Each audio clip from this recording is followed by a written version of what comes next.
The purpose of this video is going to be how we actually calculate probabilities.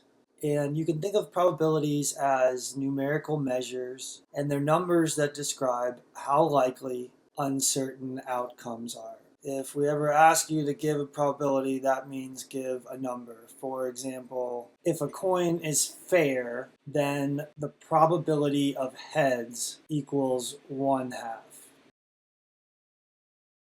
Another good rule is that the most a probability can be is 1. And if an event has a probability of 1, that event is guaranteed to happen, and it's not even in question anymore. If you have a 6-sided die, it's the probability of, say, rolling less than a 10. If you ever find yourself calculating a probability and you get a number bigger than 1, you have made a mistake. The least a probability can ever be is 0, and an event that has a probability of 0 is impossible. So if we look at a 6-sided die rolling more than a 10, the probability of that event is 0. Events with probabilities of 0 are impossible. So this is the spectrum of probabilities. So for the next rule of calculating probabilities, the sum of the probabilities of everything in the sample space must equal to 1. And another way to think about that is just that something has to happen. So something has to happen. So we know that those have to be 1. Then that means there's an equal chance of landing on each side. So this is actually the first probability that I've calculated so far. Very fancy. And the numbers are both equal to 1/2. One thing you might ask is this everything that's possible? There is actually a slight chance that that quarter could land on its side. But a lot of times in this class, especially when we're dealing with coins, we just sort of ignore the chance that the quarter could land on its side. Another thing you might wonder about is a coin actually perfectly fair? This coin is kind of bumpy and lumpy, and the weight of it might not be perfectly evenly distributed. And so in reality, it might be that coins actually aren't perfectly fair. And are these probabilities actually equal to 1/2? And so answering a question like this would require you to do what? You'd actually have to collect some data. You'd probably have to start flipping that coin. So here's what a couple of those rules we just talked about look like using the book's notation. That the probability of that event must be greater than or equal to 0 and less than or equal to 1, which is what we said. And then the next rule they're mentioning is that the sum of the probabilities of all the outcomes must equal 1. E sub 1 could be heads for our coin flipping example, and E sub 2 would be tails. And there's no other E's because there's only 2 events. And so these are 2 ways for you to check if you are ever finding probabilities if you did it right.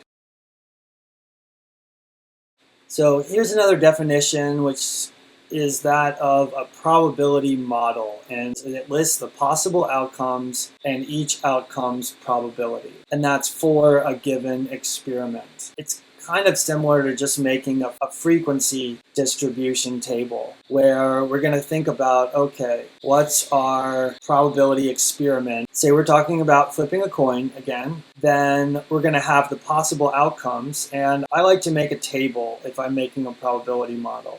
I'm going to put the possible outcomes on the left side here, and then I'm going to put the probability of each outcome on the right side. So if I'm flipping a coin, what are the possible outcomes and what's the probability of each outcome? And this little table here is a probability model. It shows all the possible outcomes and the probability of each outcome. I could check to make sure, okay, does the sum of the probability of everything that's possible equal 1? And in this case, it certainly does. So it turns out there's 2 main ways we're going to be calculating probabilities. And the first one is going to be what the book calls the classical method. And if you're using this method, you just have to make sure that, first of all, you have equally likely outcomes. A lot of the random phenomenon that we use in this class do have equally likely outcomes. Rolling dice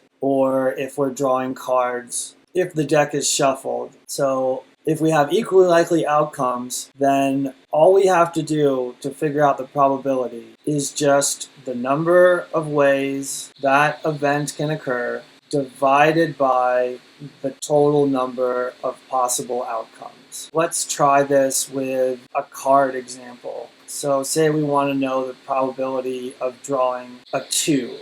Well, there are how many 2s in a deck of cards? There are 4 2s in a deck of cards. And then the total number of possible outcomes, the total number of cards in a deck of cards is 52. So the probability of drawing a 2 is 4 over 52. The important thing here is that the classical method doesn't require collecting data. We just assume that outcomes are equally likely and we do some counting.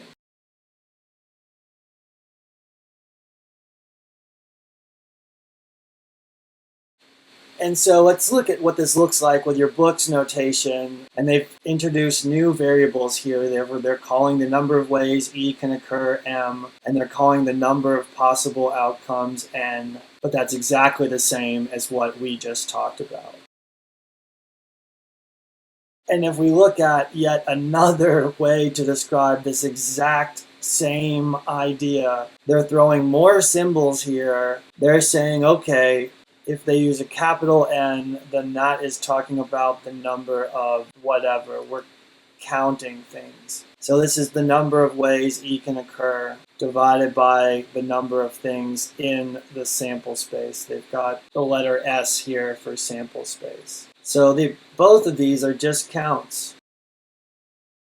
Here's an example about computing probabilities using this classical method. We're talking about M&Ms. Suppose that a candy is randomly selected. So we're just sort of reaching into this bag and grabbing out a candy. This one wants to know, what's the probability that is yellow? Well, how do we find that? We need to figure out the number of yellow candies in there. It's 6 divided by the total number of possible outcomes. We're going to do a bit of math here and add the total number of M&Ms in this bag. 6 over 30. There's a 20% chance of reaching into this bag and getting a yellow M&M. So let's do the same thing for the probability that it's blue. We're just going to count. We've got 2 blue candies over the same number of possible outcomes, 30 candies. This 20% is the probability that it's yellow, and this 6.67% is the probability that it's blue. What did we do here? We assumed that it was equally likely